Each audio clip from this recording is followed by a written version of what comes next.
Comme tous les matins, Steffi commence sa journée en partageant une vidéo avec ses abonnés sur TikTok. Des vidéos dans lesquelles elle fait la promotion de ses produits de beauté grâce à sa popularité sur ce réseau social. Coucou, bonjour mes fans, comment vous allez? J'espère que vous portez bien. Ici, c'est déjà la Range Rover. La 229, c'est moi. Déjà, vous-même, vous me reconnaissez. Vous savez que si les bons produits là, c'est avec moi on trouve les bonnes choses. Derrière cette joie de vivre se cache une vraie lutte, celle contre son poids. Steffi est née avec un peu plus de 5 kilos et le surpoids a toujours fait partie de sa vie. Entre génétique et maladie, cette béninoise pèse aujourd'hui plus de 140 kilos. Mon papa, sa grand-mère est grosse. La maison de maman, ma grand-mère est plus grosse que moi. J'étais surpoids depuis la naissance. Avec elle, quand j'allais au catéchisme, c'est ma grande-sœur, une voiture camion citerne, m'a ramassé moi. Moi, j'ai cassé mes reins. Hein. J'ai cassé mes 2 pieds. Ici, c'est les fers. Après l'accident, vous voyez les produits, l'hôpital. Quand tu es couchant à la maison, tu ne fais plus le mouvement, tu ne fais plus certains trucs. C'est de là qu'on sent que le poids n'est pas trop bon pour le corps. Le quotidien de Steffi n'est pas de tout repos. Entre embolie pulmonaire, fractures et autres soucis de santé. Des épreuves qui la confortent dans son envie de perdre du poids. Et pour ce faire, la jeune femme a décidé de se tourner vers la médecine traditionnelle. C'est vrai que des racines que tu avais prises dans l'autre là aussi.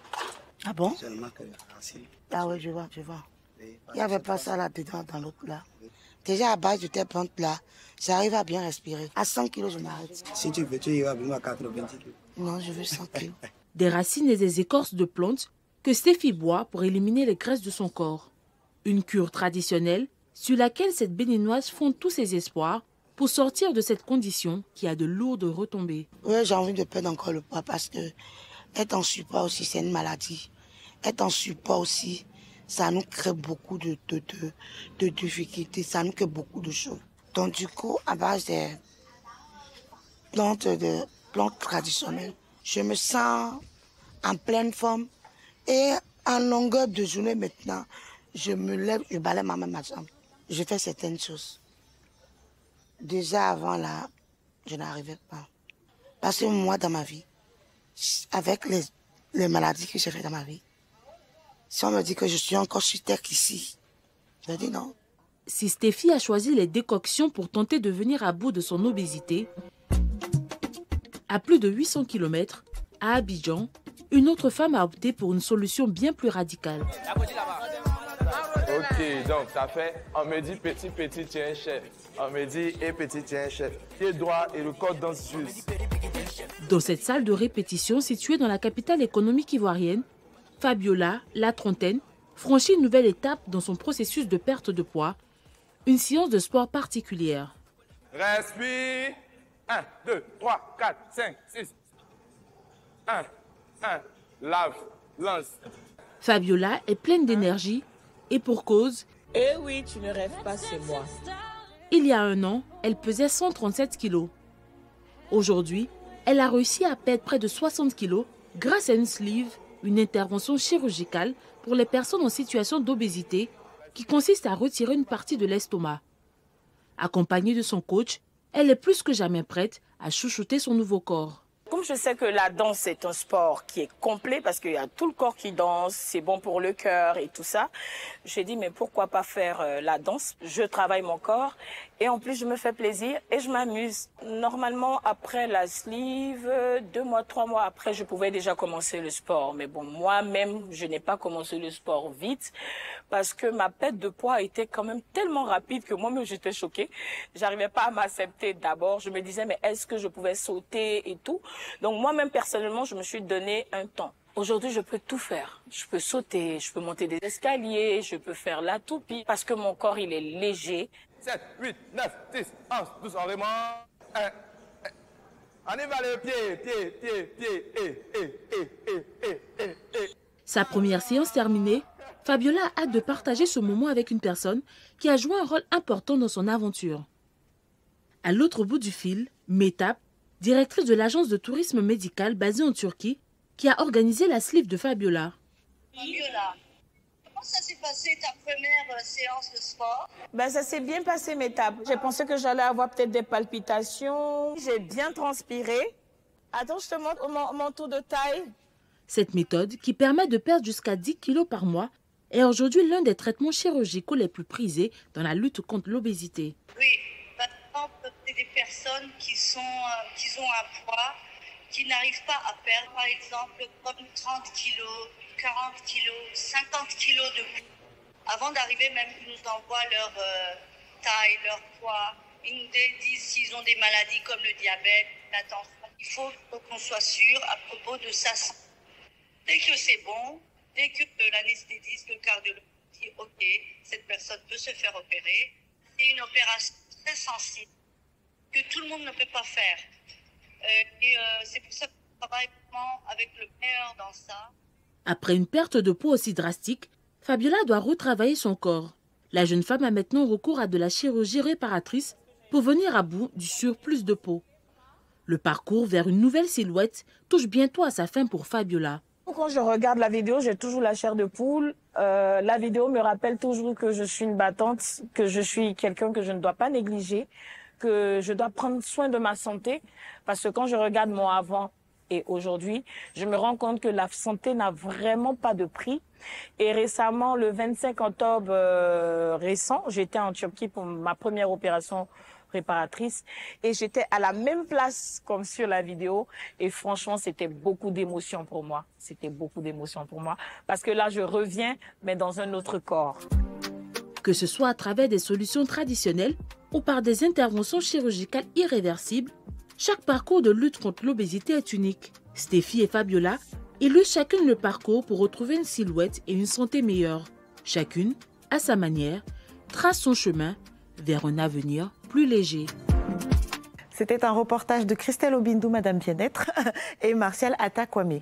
Alors, on a parlé de la tradithérapie, on a parlé de la sleeve. Est-ce que vous pouvez rappeler à nos téléspectateurs, c'est quoi les traitements dont on dispose pour lutter contre l'obésité? Alors, le traitement de l'obésité est multidisciplinaire. Comme je l'ai dit, il faut déjà trouver la cause. Et une fois qu'on a la cause, il faut vraiment une équipe. Un nutritionniste, un endocrinologue, un psy, s'il y a une cause mentale en dessous. Mais en règle générale, un régime alimentaire équilibré, adapté, varié, sain, suffit à faire sortir la personne du moins de la zone d'obésité sévère et puis progressivement vers modéré, progressivement vers surpoids. Bref, ça se fait progressivement. Et j'apprécie justement le fait qu'on ait parlé de rééquilibrage alimentaire parce que c'est un mode de vie. C'est un mode de vie. Il ne faut pas juste se priver, avoir une perte de poids trop rapide. Donc, c'est vraiment quelque chose qui se fait sur le temps.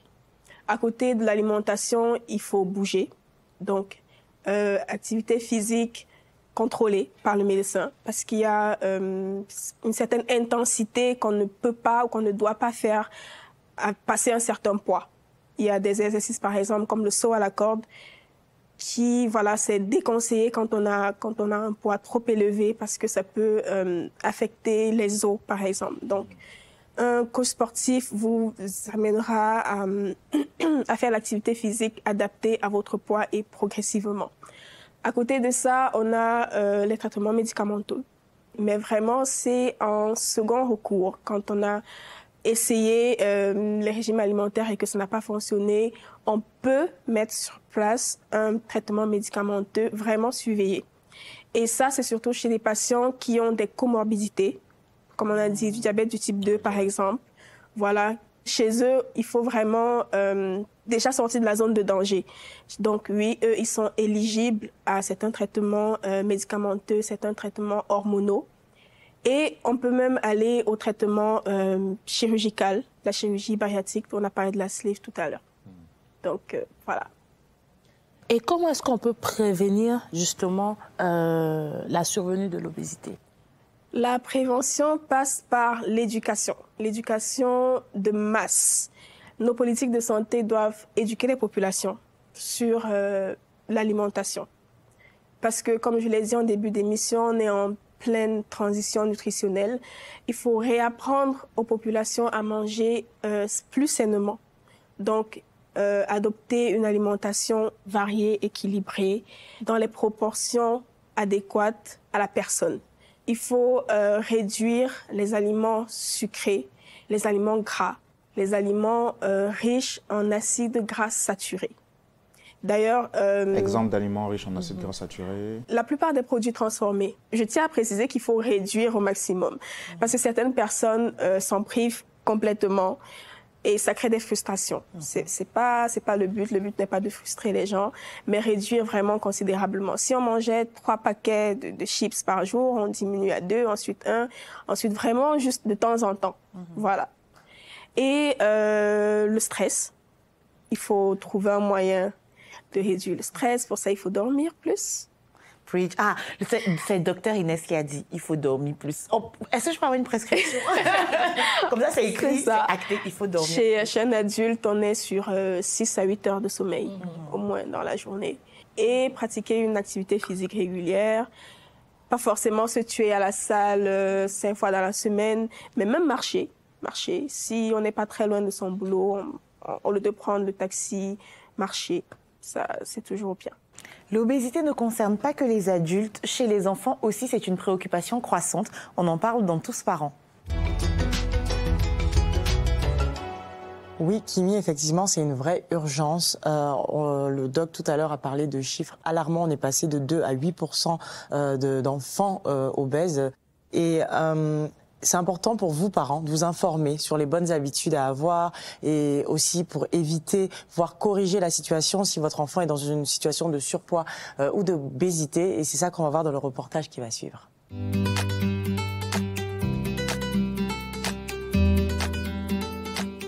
Abidjan, quartier de Cocody. Je retrouve Victor, 11 ans, qui a rendez-vous ce matin avec sa nutritionniste. Bonjour Delali. Ça va? Oui. Il y a un peu plus d'1 an, une prise de poids soudaine a poussé les parents du petit garçon à consulter Marion. Leur but, l'aider à se débarrasser de quelques kilos en trop et être en meilleure santé. Et comme à chacune de ses visites, il fait un petit check-up pour suivre l'évolution de sa courbe de croissance.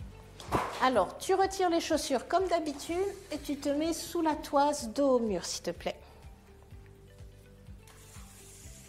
1,55 m, Victor. T'as pris 1 cm. 1,55 m et 5 kg en moins par rapport à sa dernière visite. Des résultats prometteurs pour Victor, qui a choisi d'agir face à son surpoids. Alors Victor, dis-moi, est-ce que tu t'es rendu compte toi-même de ta prise de poids? J'en suis rendu compte, mais c'est plutôt ma mère qui m'en a parlé. Okay. Et on a décidé ensemble d'aller voir une diététicienne. C'est juste pour prévoir après si ça continuait. J'aurais pu avoir des problèmes, donc on se disait mais on va faire. Comment ça s'est passé alors la première consultation avec Marion? J'étais content de savoir si c'était normal. Okay. Et ensuite on a mis un programme et c'était bon. Selon l'OMS, l'Afrique est confrontée à un problème grandissant de surpoids chez les enfants. Les causes principales, une sédentarité due à l'addiction aux écrans et l'alimentation souvent trop sucrée. Alors Victor, je suis curieuse de savoir, est-ce que tu as réussi pendant les vacances à maintenir l'équilibre dans ton assiette avec les légumes, les protéines et les féculents? Pendant les vacances, on a surtout mangé beaucoup de pommes de terre, donc des féculents. Et je pense qu'on a mangé moins de viande que d'habitude. Pour aider l'enfant à mieux suivre sa courbe de poids, la nutritionniste a créé un programme alimentaire adapté. Plus de légumes au déjeuner et de la soupe le soir. Des repas équilibrés pensés spécialement pour lui. On a mis un programme qui est axé plus sur un rééquilibrage alimentaire en réalité. L'idée étant que les repas soient parfaitement équilibrés, qu'il ait dans ses assiettes tout ce dont il a besoin.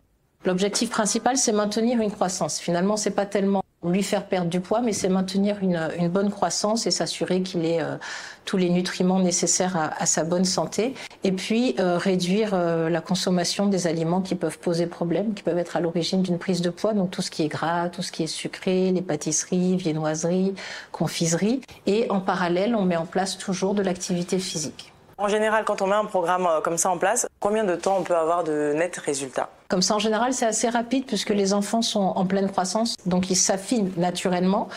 Néanmoins, c'est extrêmement variable d'un enfant à un autre. On ne peut pas faire de moyenne globale.